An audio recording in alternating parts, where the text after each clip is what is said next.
Hello guys! Welcome to my YouTube channel. Ayan na naman tayo, panibagong video, panibagong buhay. So ayan, pupunta kami sa palayan kasi kukuha kami ng kangkong kasi guys, wala kaming ulam guys, nagugutom na kami. Ito pala yung buhay namin guys. Ayan, simple lang. Pero maraming kaming tanim na gulay para mabuhay lang kami kasi pag maraming tanim, maraming aanihin. Ayan yung mga vegetable, yung mga masustansyang tinatanim namin. Meron kami mga talong, okra, tsaka yung iba't ibang mga gulay, guys.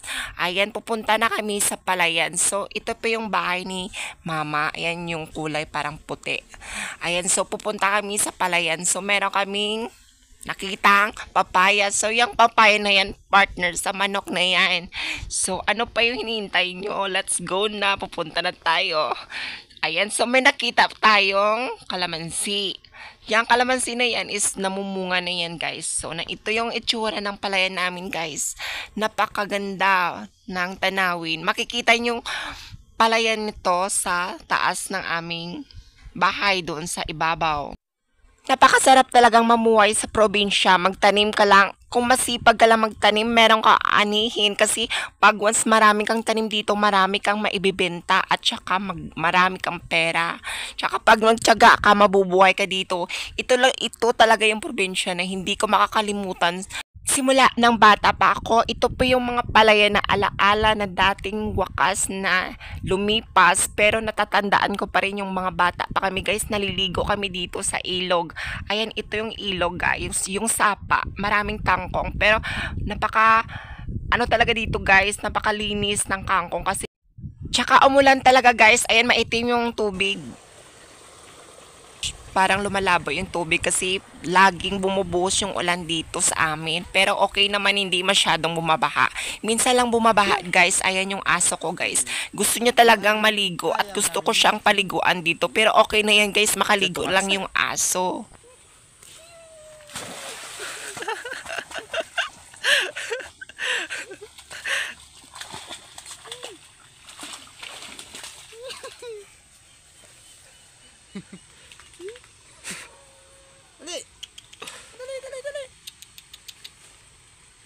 Ayaw na niya magpahuli. So guys, kuha tayo ng kangkong. Mag-istorya ka man dabi.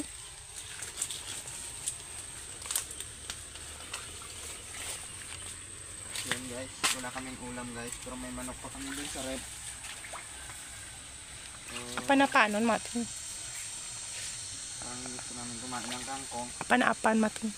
Kaya kuha ko ng kangkong. Tapos lulutuin namin with Apanapan. adobong kangkong. Kung sa amin, ang tawag ay apan-apan. So nagsisimula na tayo guys. Kumuha ng kangkong. So mukhang masama yung dahon ng kangkong ngayon guys. Pero piliin lang natin guys yung magandang kangkong.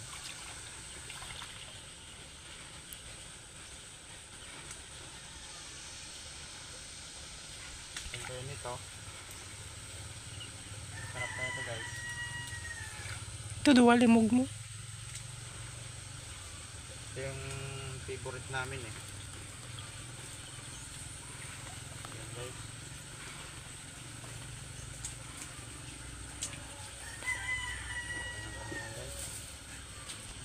Tana, dali.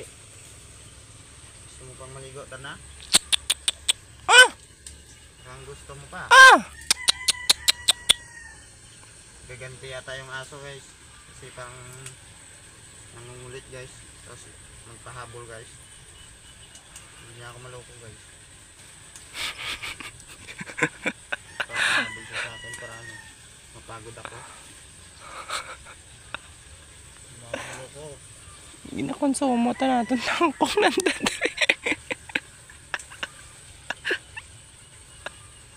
Ito guys. Ang lalaki ng dahon guys oh.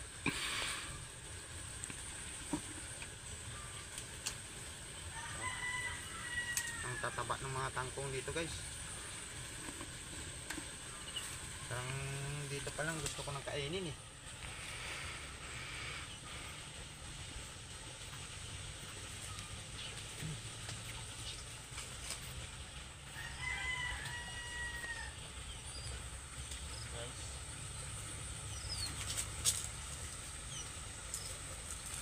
naman yung aso guys. Oh. Ano, dali.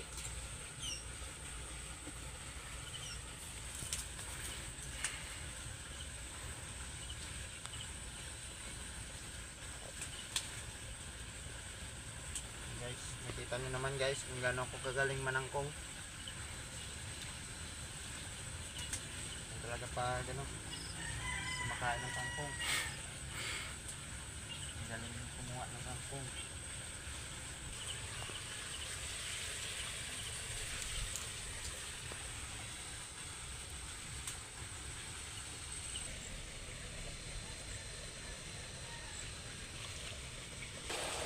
Buhay ng probinsya, buhay ng mga masasayang tao. Ito yung probinsya na nakakamiss talaga. Sobrang lawak na to, na palayan na to guys. Napakaganda ng tanawin at saka napakahangin guys. Presko yung hangin. At namimimiss mo talaga ito kapag pumunta ka sa probinsya namin. Kasi may makikita ka talagang magagandang mga tanawin. Napakalawak ng sapa. So, ayan yung kahoy. Yung pangalan ng kahoy ay yung bangkal. Bangkal yung pangalan ng kahoy. Maraming bangkal dito sa sapa. Pwede siyang ikahoy. Ayan, panggatong. Ay, iktaryang palayan na hindi makakalimutan. Ayan, nakakamiss talaga itong mga sinaunang bata pa kami na kahit ganito. Nakakatuwa talaga yung meron kang asong sumusunod. Ayan, napakakulit ng aso kasi yung pangalan niya kasi yung si Darna. Ayan, yung napakakulit. Kapag ililigtas ka, andyan si Darna. Ang bilis talagang tumakbo niyan kasi pag ililigtas ka, sugod agad yung Darna, yung aso ko. Napakakulit talaga. So, ayan guys ito yung buhay namin. Simple lang. Tiyaga kami sa tangkong kasi masarap din yan iulam, no? Meron ka lang natuyo. Ito na pala yung nakuha ko guys ng tangkong. Yan o, kita nyo naman yan. Guys, ayan guys. Ako yung taga-kuha, tapos siya yung taga-bit-bit pa uwi. So yan, pauwi na nga kami kasi tapos na kami manguha ng kangkong. So ayan, uuwi na kami guys kasi nagugutom na kami. Tsaka hindi pa kami nagtanghalian. Tanghalian na namin to guys, no? Ayan, so meron kaming ilogbati. Napakaganda, napakataba ng ilogbati.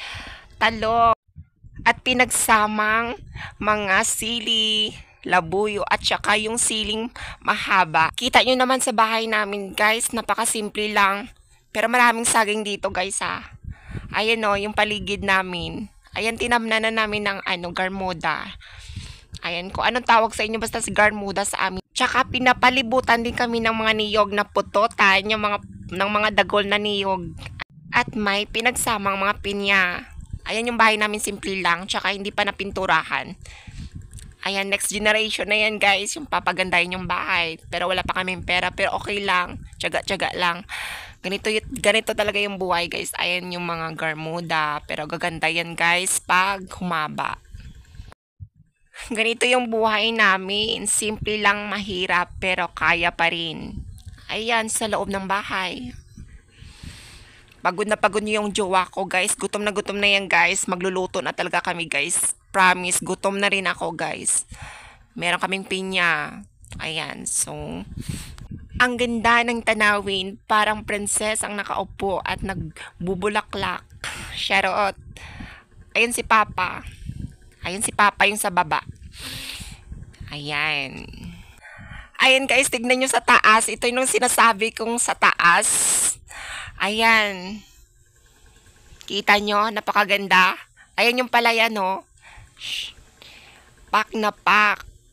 Pak na pak yung view, guys. Napakataba ng view. So, let's start. Begin. Let's start na magluluto na kami. Ayun yun daw, napakataba guys, napakasustansya talaga sa katawan natin guys. Thank you for watching, bababu!